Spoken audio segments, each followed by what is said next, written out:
Good morning, and thank you very much for joining us. I am Yori Folare. The APC convention, in fact, all of the conventions, but the APC convention is just around the corner. We'll be looking at the the convention for the presidential aspirants, find the flag bearer of APC. And in that connection, we'll be talking with an APC chieftain, Otunba Biodun Ajiboye. Otunba Biodun Ajiboye is in our Abuja studio. A fine morning to you, Otunba Biodun Ajiboye. Good morning, sir. Our pleasure to have you. Otunba Biodun Ajiboye is a member of the BAT, in fact, I think the founder of the BAT Support Groups Management Council, BAT Support Groups, and also a member of the Tinubu Media Campaign Directorate. A fine morning to you, as I said once again. Now, let's, talking about the conventions within APC, let's just kick off, jumping into the middle of it all. Give me your view of the seriousness of the aspirants that we have. I did, at the last count, what, 26 or something like that? Give me your thoughts in that regard, Otunba. Wow. Okay, well, is there a problem with your hearing? Can you hear me now? Can you hear me now? Yes, I have a problem hearing you. I can hear you now, but I wasn't hearing you a lot in the past. Okay, we'll see what we can do about that. So as I was saying, I was asking what is your impression of the seriousness of the aspirants, as they have all the people that have picked up a form that would indicate a certain level of seriousness. After all, you put 100 million on the table, you have to be serious about it. But because of the sheer numbers, give me your view as to the seriousness of the aspirants vying for the APC presidential ticket. I got you now. I heard you clearly now. So please go ahead. If you heard the question, go ahead. Yes, I did. Talking about the seriousness, the level of seriousness of these aspirants, we can see that quite a number of them came out to, obtain the presidential form from the party, the APC, totaling about 30 people. Now, among these 30 people, we have Asiwaju Bola Ahmed Tinubu. We have Minister of Transport, Rotimi Amechi. We have the Vice President, Professor Yemi Osinbajo. We have the Governor of Ekiti State, Kaode Fayemi. We have the former Governor of Ogun State, the former Governor of Ogun State. His name just escaped my mind. Sorry. And we have the famous Pastor Pastor Bakari. Quite a lot of them. The former Speaker of the House of Representatives. Quite a lot of them like that. And from what we can see that it is only Asiwaju that is going around a lot of these states to meet the delegates, in doing 2-3 states in a day and all of that. We can see the Vice President is also making tracks. Otunba, the Vice President is also making tracks. Yes, the Vice President too is, he was going around up until about a week and a half ago or a week ago. Suddenly, the momentum seems a bit, lower than it was in the beginning, but it's fine. I mean, he must be doing a lot of other consultations because the business of presidential aspiration is not a joke at all. So I suspect that the VP2 is doing a lot of work. But among all of these people, the only person we see as being very visible, courageously visible, is Asiwaju Bola Ahmed Tinubu. Well, you can understand again, he's the only one that has no other responsibility apart from his ambition, apart from his mission and vision to be a candidate of the party. So he has a lot of time, he has a lot of apparatus, he has a lot of interest, he has a lot of things going for him, and he's the only one visible on the field that we can see going around all the states to ensure that he speaks with delegates and to get the delegates, and the governors of the state carried along in his vision to be president. Well, the vice president too, Professor Yemi Osinbajo, has been going around. We could see him in a lot of, in all these places, Amechi too has been going around. Amechi was in Kano, he was in Maiduguri. Fayemi too has been meeting the governors.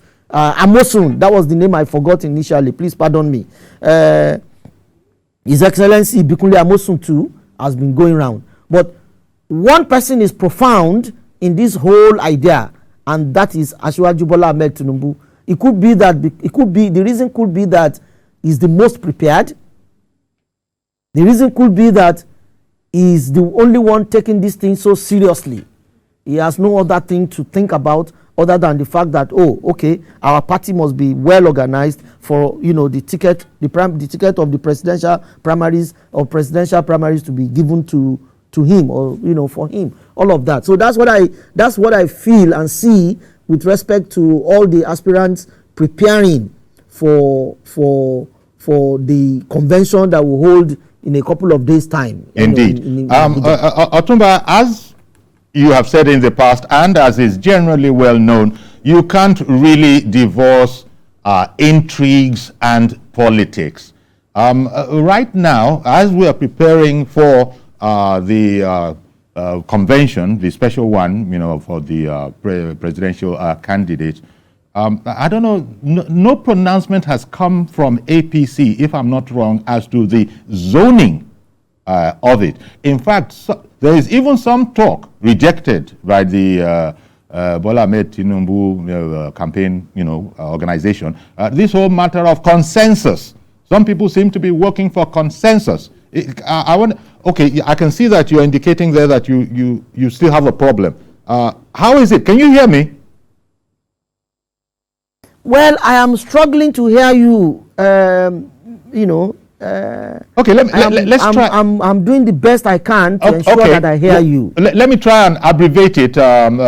Look, what's the latest on consensus within APC as a mode of, coming up with an aspirant, or a presidential candidate? Fantastic. If the APC wanted consensus, there was a way it could have been better managed. In a situation where about 30 people had come out to indicate interest in the presidential primaries, the best and the most democratic thing we can do is to throw the process to electoral, to throw the process to elections. Let us have, election, direct primary, indirect primary, as the case may be. Let the people have the opportunity to actually choose. Consensus at this point in time will cause so much bad blood that the party may not be able to get out of it forever. So why are we going for consensus when we have too many aspirants who believe that they can make it? Except the aspirants themselves see one of them that has a bigger chance, because at the end of the day, if the party makes the mistake of ever giving the consensus to somebody who doesn't have the capacity to win elections, then the party is doomed. May God forbid. So we really let's not bother about consensus at this stage. Okay. Well, we should think about as a party. I know, and I think it is well known out there that Ajiboye Ahmed Tinubu has said that, his group, so to put it, has said that no, consensus is not it. But that's just one group, and we're talking here about intrigues, which, quite frankly, you have to accept. Anybody has to accept. Political parties and intrigues will go hand in hand. Yet, even as you have said that there's no value down that particular alley, you can see that there are some that are promoting this consensus, and combine this with the fact that the party is yet to speak categorically on where it is zoning what to. Is there a reason for anxiety? Yes, there's a.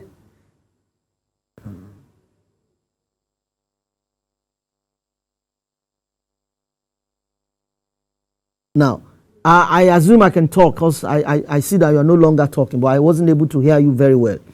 There's a reason for anxiety if we go by the shenanigans, because, like you said, politics is about games, and games are played in any political environment. Even the American environment is full of games and all of that. So it's not peculiar. It's not a characteristic that is peculiar to Nigeria, as it were. But the truth of the matter remains that consensus at this point is not only late, it's going to be a bit detrimental. And there is a lot of anxiety growing among party faithfuls because of the way the party is doling out information, and the party is going around, its schedules. Too many changes today. There's too much uncertainty with respect to what the party wants to do this minute, what the party will do the next minute. And, members of the party are no longer sure of what should happen. For instance, the membership of APC is jolted considerably with the lack of, signature, the president appending his signature on the Electoral Act, that portion of the Electoral Act that seems to be precluding the statutory delegates. That's a big blow on the party. The aspirants have spent so much time, so much logistics, so much energy trying to see how best to work around, the aspirants and all of it. The delegates. You were observing, Otunba, and I hope you can hear me better. You were observing that the situation is, shall I say, so dynamic that not every member of the party actually know what's going on. Now, what does this say, I would ask you, about APC, its leadership, and the lessons to be, got from, the current state? Well, to be very honest with you, sir, our party deserves better management, and that's the truth. Too many uncertainties, so much uncertainties everywhere. Too many things are not very clear. Today, the information is one in one direction. Tomorrow, it changes. Even the dates of these primaries kept changing, here and there. But the important thing is for us to manage the circumstance in which we have found ourselves and do the best we can. Right now, the greatest confusion that has, hit the party membership is the fact that statutory delegates are, more or less disenfranchised. Whether that is part of the shenanigans or is a natural course of action, or it's just, nobody really knows clearly. But whatever it is, it has caused quite a lot of confusion to almost everybody. But it has its own benefits. Because, wait a minute, Otunba, sorry, that you went there. You're talking about the president withholding, as it were, his signature on the Electoral Act amendment, and as you've said, that's taken with the statutory delegates are out of it. You've just said that it's not too clear what exactly, but as an insider yourself, give me your own thoughts on the president withholding his signature for such an important chunk of delegates and the consequences. Well, the consequences are such that the party, the statutory delegates and a lot of party membership, will lose interest will lose a bit of interest in the way the party is managed. That I see as a problem. The rate at which the rank of the party membership is agitated as we speak now is high, because some say the National Assembly had no business making such a grievous mistake. Some are saying that the president deliberately wanted to pay back the National Assembly, and in such spirit of vengeance, the president deliberately refused to sign. Some are saying that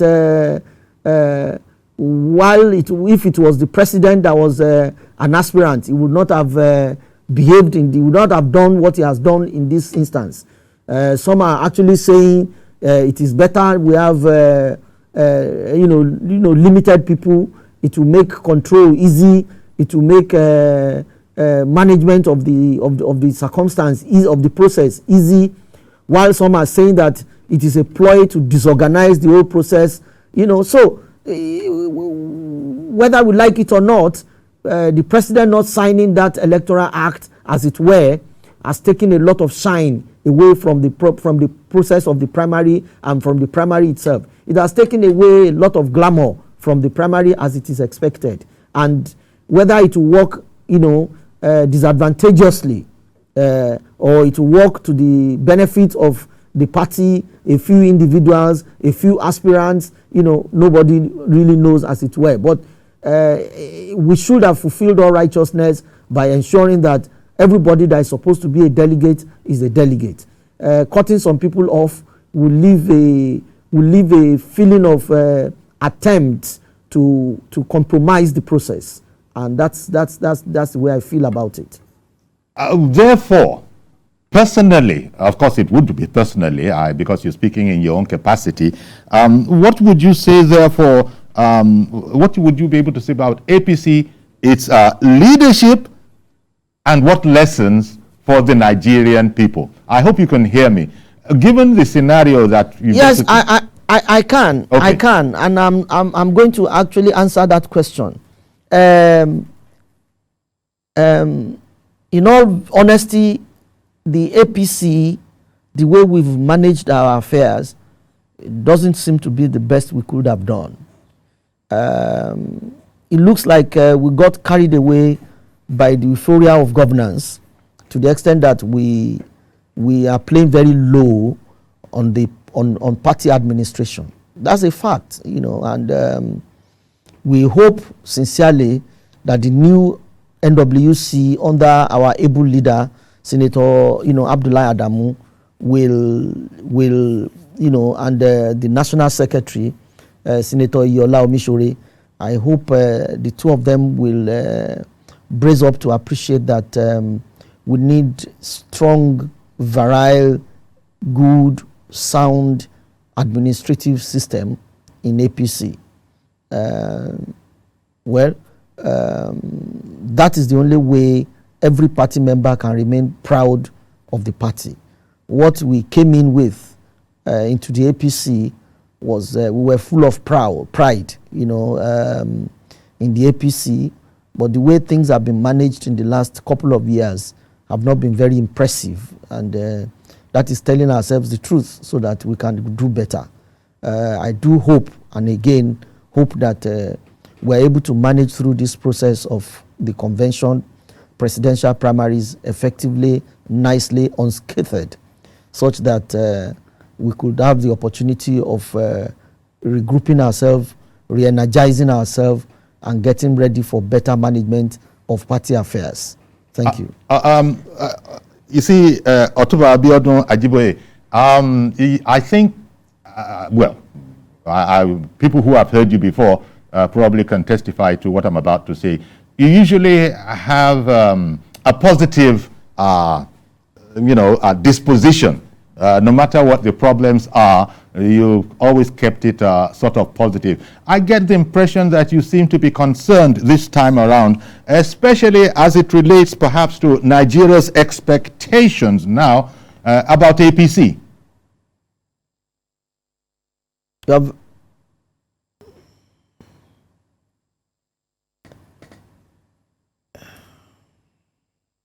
Okay, I can see that there's a challenge again. Can you hear me? Just indicate nod or something. Can you hear me? Yes, I just started to hear you. I just started to hear you when you said challenge again. Okay, so let me try and repeat that. I was just saying that in spite of your usual optimism, no matter what it looks like by way of challenges, You always kept this, upbeat, optimistic outlook.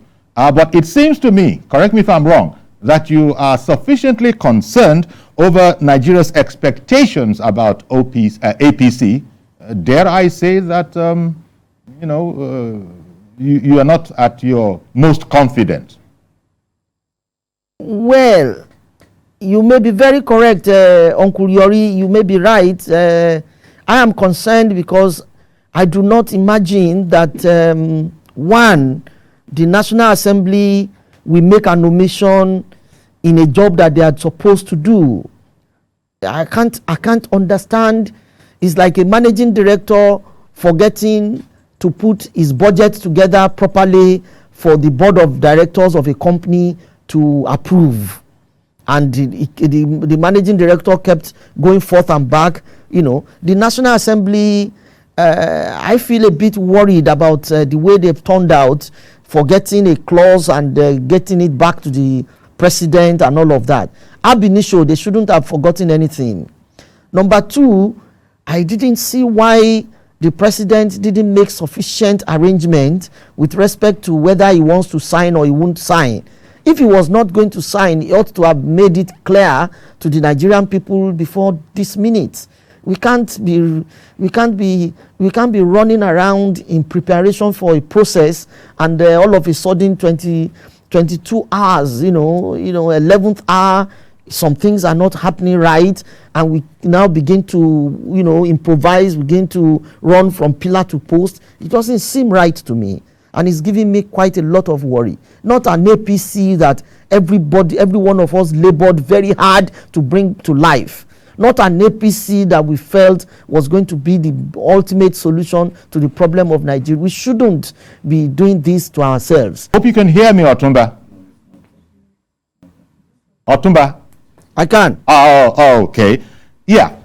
Given the sort of sober note on which we left for the break, I want to come back to it because it's important. You spoke about the 11th hour, and there still are shifts. As you had said earlier, very few people within the APC, the ruling APC, know exactly what is going on. So I wanted to ask you, what therefore would you say can be Nigeria's expectations of the APC in terms of the leadership and that APC and the presidency can actually produce?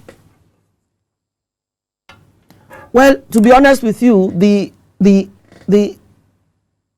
onus now is on the delegates to ensure that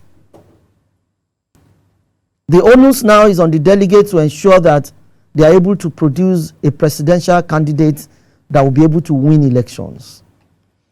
How they can arrive at such a crucial decision is not far-fetched because the candidates have sold their manifestos, their intentions to them, in the times past.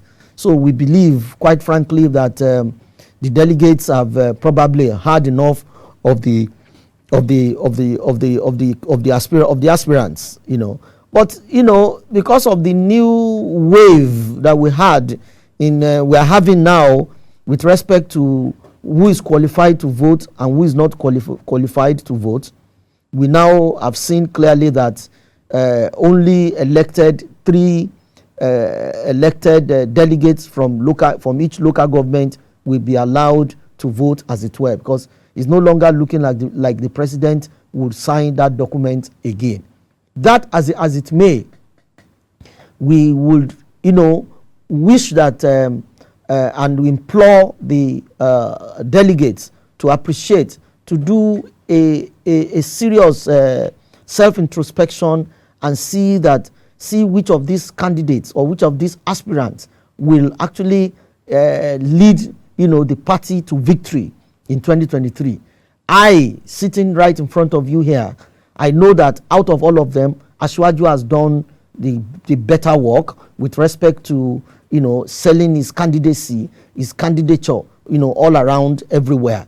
And if we look at it critically, and Asiwaju has a sufficient reference point behind him, more than anyone else I can see. This is a man who had successfully put Lagos on the path of glory, and Lagos has been growing, in leaps and bounds, ever since he left power in 2007. I mean, that being the case, I believe that Asiwaju Bola Ahmed Tinubu is the candidate to beat if the delegates are going to be sincere with themselves. Who else has his kind of pedigree? Who else has his kind of orientation among all the aspirants contesting on the platform of APC? I guess none. This is a man that has transversed the private sector sufficiently. He's worked with a lot of multinationals. He's an accountant by training, and yes, and his activity as governor of Lagos is on record, is unbeatable. No governor in Nigeria, ever since the creation of Nigeria, has been able to beat this record of Asiwaju Bola Ahmed Tinubu in Lagos. If you go to Lagos today, you see a lot of wonderful things happening in Lagos. Lagos is hosting the biggest petrochemical industry in West Africa, in Africa, around the Lekki Peninsula. That is the Dangote refinery. Lagos is hosting a rice mill that is biggest in West Africa, somewhere in Ikota in Lagos. Lagos economy is the largest, second in West Africa, second only to Nigerian economy. Lagos economy is the fourth largest in Africa. So if you look at the predominant position of Lagos and you look at how Lagos was in 1999 and how Lagos is today, it is not a miracle. Somebody planned the evolution, planned the success, planned the progress of Lagos. Okay. And if that person says, I want to plan the progress of Nigeria, I think it's right for us, it's just right and reasonable, logical too, for us to give such a person an opportunity to try. Because we have seen one moment, Otunba, I beg your pardon. One moment, I know there's a time lag between us. I'm so sorry. One moment. I have a caller on the line. Let's hear what he wants to add to the conversation. Hello, good morning. Who's there? Who's on the line? If that caller can hear me, we want to know who you are and what you wanted to add. There's a problem. It's a little, I don't even know what to call it. But we are having a challenge that is being sorted out. So let me come back to you then, Otunba. It looks like it's serious, especially in the light of the confusion. Now, your party, APC, has steadfastly refused to zone. In fact, one initial would-be contestant, Senator Ojus Okalo, I believe, pulled out, citing the reason that, well, it's because it wasn't specifically zoned to the southeast. So he's not interested in, carrying on that particular operation. Now, what is the difficulty in the gentleman's understanding that exists in indeed zoning it one way or the other? People were thinking that, it's going to be zoned to the south, and then we sort it out which south. That's one thing. But now the Senate president, for instance, has joined in the race. Your comments? Well, just like I said, we'll pray and hope that the new NWC that are going to be managing the party will manage the party better. The party is obviously not communicating right, no doubt about it. If you are not zoning, come out and say you are not zoning. If you are zoning, come out and say you are zoning. But, we have an understanding in the party, and I'm sure we are following that understanding.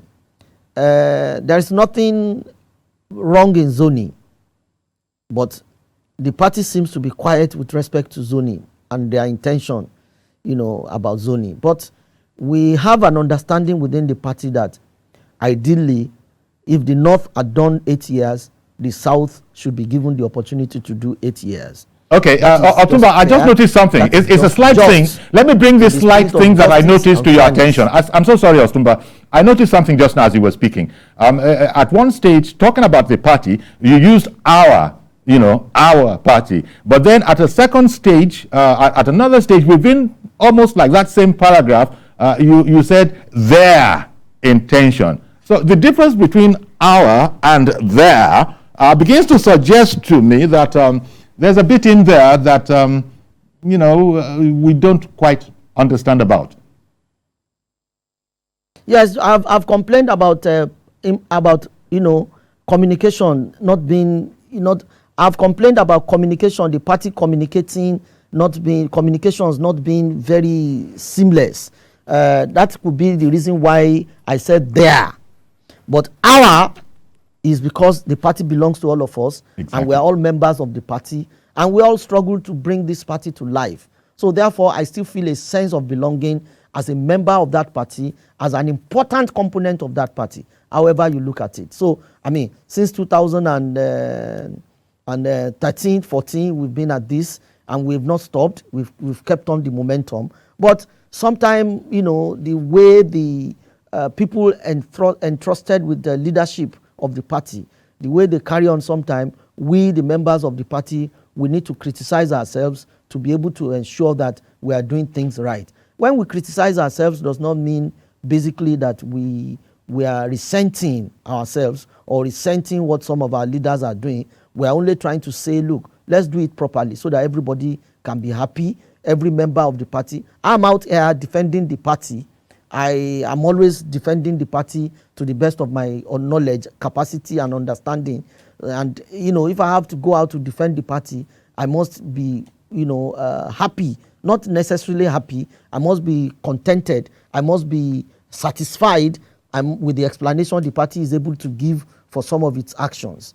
You know, shifting goalposts at every opportunity, moving dates every time, not signing necessary documents, not presenting necessary documents, presenting documents forth and back, you know, for signature, don't seem to be actions that are extremely appropriate and expectedly appropriate of any organization, be it National Assembly, be it Presidency, be it the caucus of the party, be it APC, be it any organization. The hallmark of any organization is precision. Your actions must be precise. If you are not able to take reasonable actions precisely, you must offer genuine, reasonable, and quick excuse or you know, reasons why such certain actions are not taking place. You can't leave the 40 million membership of a party in a limbo just because you as National Assembly did not present what you should present at appropriate time, or Presidency will just refuse to sign a document and everybody is in a disarray. That is unfair. So in your mind, following up on that immediately, in your mind, what would you be able to tell me about the readiness of your party for this all-important exercise, the convention, especially Sunday into Monday? The readiness of your party. Well, there is no going back. There is no going back on the convention. We have to do the convention. Worst case scenario, convention will protract, will extend by 1 day. Instead of 2 days, we spend 3 days. But we must do the convention. It's only reasonable. It's only legally understandable. It's only expected. The law expects that, the regulations expect that we do the primaries at this point in time. So going back on the primaries is not a possibility. It's not a way. It's not a thinking that we could work on. How we manage our situation between now and the date of the primary is what is most important for us to think about. It's the most constructive thing that we can think about. So the idea of probably not doing the primary is not a consideration at all. So what you're saying, sir, is that what you seem to be saying, sir, is that ready or not, the convention will go on. Ready or not? Yes, the convention has to go on. We are ready. We are only not particularly top-notch in our preparation, but we can get there. We still have a few days to put our acts together, and I can assure you that if I have the opportunity of coming back here, I'll be telling you a day to the convention that we are now very ready, we are happy, we put our house together, and everything is fine between us or within us. So that's just the way APC is. But I hope going forward we do it better, we do it well, we do it in a way that everybody will be proud of us. But right now, if you look at the campaigns, for instance, I don't know what's going on behind the scenes, but take the aspirants. You look at Ajiboye Ahmed Tinubu. You look at the vice president. Look at some other individuals. They are just going on full blast, as it were, almost as if they have blinkers on, not wanting to distract themselves. And I think that's something of a Herculean feat, given what you've been sharing with us. As a member of the party, they must also be aware of all of this. So that's probably the way to go, because I think you've said in the past that, look, no matter how dire or dark it looks, at the last minute, you fully expect, politicians to come down, to come together, sit down, and hammer things out. That probably is something that you're going to need to be calling on this time as well. There has to be some sort of a sit down to hammer things out so you go ahead in a successful manner. You are very correct, Mr. Folari. You are very right. This is exactly what we should expect. Sometime we get our acts together, and I'm sure we'll come out of it victorious. That's a fact. Take it from me. I assure you, APC will come out of it victorious. Okay, and I know you mean that with all your heart, but still your expressions, your face do show that these seem to be troubling times. Yes, it is troubling time. You are not wrong at all. You are correct. It is troubling time because when aspirants have spent so much money going around all the states, one moment, Otunba, I'll come back to the point. One moment, Otunba, I'll come back to the point that you're addressing. So sorry about this. These technical things are what they are. We have a caller on the line. Hello, good morning. Who's there on the line? We do have a caller. That's what happened the last time. I'm so sorry about this, talking to our viewers now, in case they wanted to inject some, different line of thought. But the caller might be hearing this, but has not been able to tell me who he or she is. So sorry about that. So back to you, Otunba, again to continue. You were saying that yes, things seem to be troubling, but that's not to say that you will lose hope. And this hope we're talking about, in any case, there are different, shall we say, teams, organizations. There's Team Oshibajo, there's Team Tinubu, there's Team Amechi. So as it relates to your team, and I did introduce you as a BAT Support Group Management Council person, is it troublesome the way it is right now relating to your team? No, with respect to my team, we have been over-prepared. So when preparations fall short, we still are on about 70% cruise. So we are okay. My team doesn't have a problem in all of this, but we see a problem in general terms. That's what we are trying to say. But with us, we are very fine. We are very, very fine. What it means to us is that we spend less money. It's less expensive, and but you see, it's disappointing because we had prepared for 7,800 delegates, and is now constricted to about 2,000 or 3,000 delegates. Who does this favor, if at all anyone? The fact that the president omitted, shall we say, or withheld his signature from the amendment that would have led to this problem not being in existence. Who is being favored and who is being put on the back foot as a result of that? Well, who does it favor? Except one or two people. Well, if we take away these shenanigans that we are looking at, or people are talking about, I'm not sure it's a problem to anybody. It favors, is a problem at the same time. Is not a particular advantage to anybody. Everybody, all the aspirants will share the pains and the pleasure almost equally. I can't see anybody who would say, as a result of this action, it has come to an advantage for me. I haven't seen anybody who will say, as a result of this action, is a particular disadvantage for me. No, it's a problem to every one of us, all of the aspirants, and we are trying to grapple with the problem. We are trying to manage the problem accordingly. For us, it is an issue to the extent that we have to recalibrate our plans. We have to now begin to say, okay, if we are planned for 25 people, let's now plan for 7 people. That's just as it is. So we are recalibrating effectively, and I can assure you that a Team Tinubu will come out victorious. Okay, because I was going to ask perhaps something of an indiscreet question. I was going to ask about, look, political strategists, they don't just have their normal plan. They also talk about a plan B, and sometimes even a plan C. Any such thing in relation, because I know that Bola Ahmed Tinubu and other candidates for that matter are going full blast at this, but the indiscretion I was referring to was that people don't usually would like to talk about their alternate plans, but is there a plan B? Well, if you know Bola Ahmed Tinubu very well, you know that he's an administrator par excellence.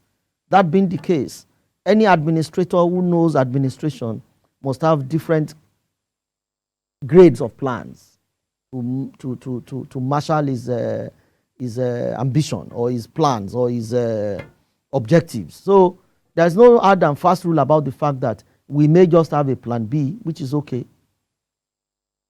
Okay, I understand. Enough said about that. But the crowded field is going to be whittled down now. What kind of a game, I would ask, is going on that all of those people came into it, even the screening? I think we can take distinguished Senator Rochas or Korocha out of it now, since he has other fish to fry. But all of those people, every one of them wanting just that one spot, and the party, allowed it.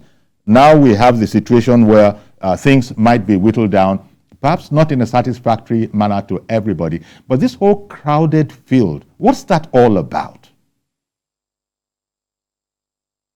I didn't get that question.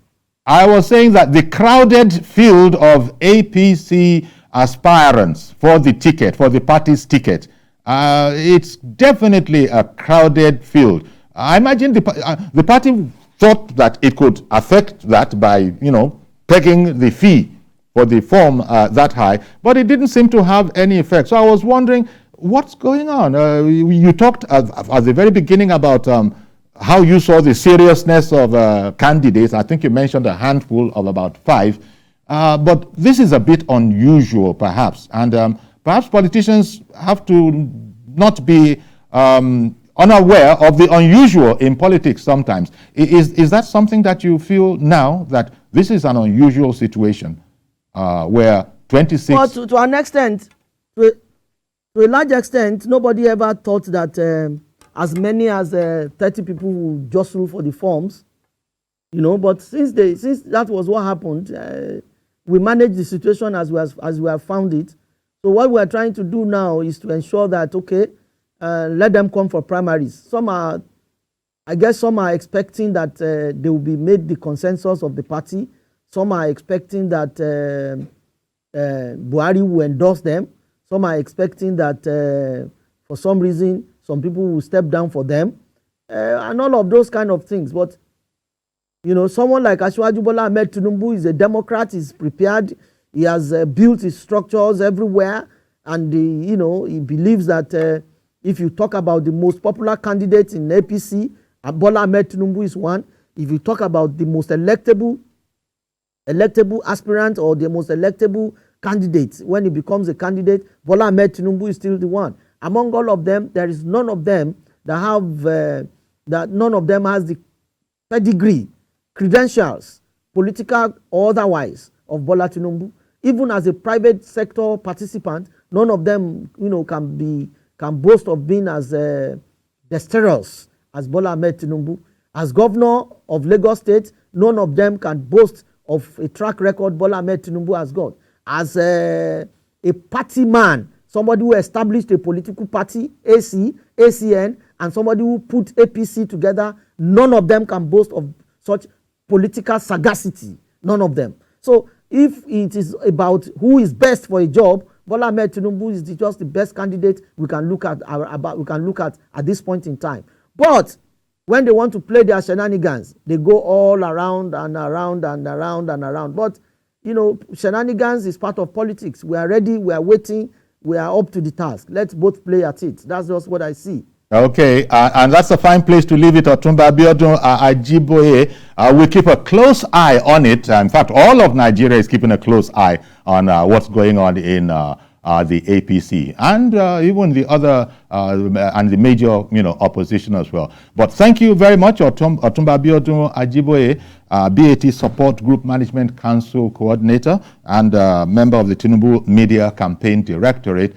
Thank you very much for your time this morning. Thank you. And also Thank you very much for having me here. Indeed, our pleasure. And also to apologize to our dear viewers who wanted to add to this particular conversation, but these technical things, I don't know what exactly happened. So sorry about that. We'll talk about it perhaps tomorrow when we see you. You might just remind us about some of the things you wanted to say. That's our program today. Please join us tomorrow for a fresh edition. I am Yori Folarin. Bye-bye for now.